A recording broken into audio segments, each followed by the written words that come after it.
Well, today, young scientists will fill the White House for President Obama's final science fair. Chip Reid is there, and he met some of the whiz kids. Chip, good morning. Well, good morning. 6 years ago, the president said if he was going to invite athletic champions here to the White House, then he should also invite the nation's scientific all-stars. And as you're about to see, these kids are playing in the big leagues.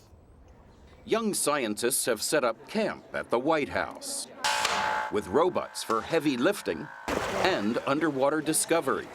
Displays they hope will wow the president. Some of their creations just might be lifesavers. People go crazy for it. Like this small robot designed to replace filters in mine shafts. Saves lives overall, having robots that can do things like this instead of having to send a human to hazardous conditions. This invention is intended to help America's war heroes. You made this prosthetic device for a particular veteran. Yes.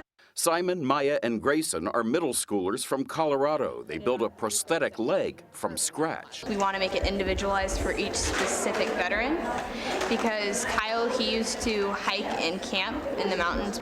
But they want their friend Kyle to be able to do even more. So this piece slides into the longboard, and then Kyle would then be wearing this, and it slides in so that he can ride. Wow.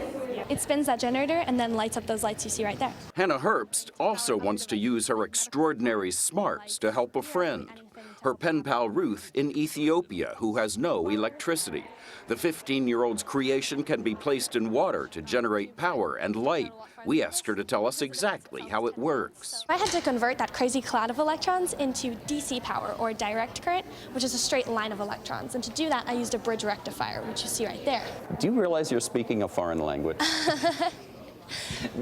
Do you consider it a foreign language? Not really. No, it's science language. This is my language. This is your language. Exactly.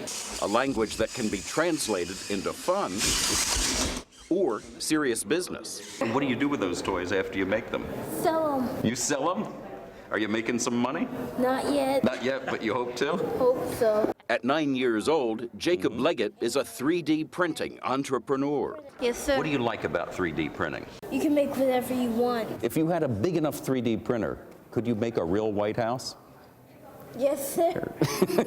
Jacob's moneymaker is toys. These are 3D printed bubble wands. Bubble wands. Technically, they're for children, but the young at heart can have fun too. Shh, don't tell anybody. We're going to blow some bubbles in the White House. Here, go ahead.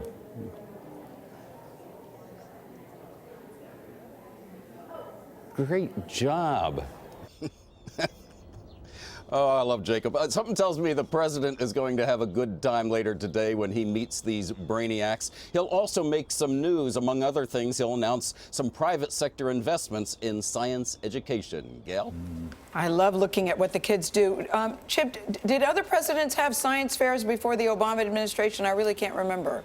You know, there might have been something like this, but this was the president's idea 6 years ago, that he wanted to give equal time to brainiacs, to the science all-stars that he was giving to all these athletes that he invites here to the White House. That's the great idea. That's a great celebrating science. Such a good message to send. Thank you very much, Chip.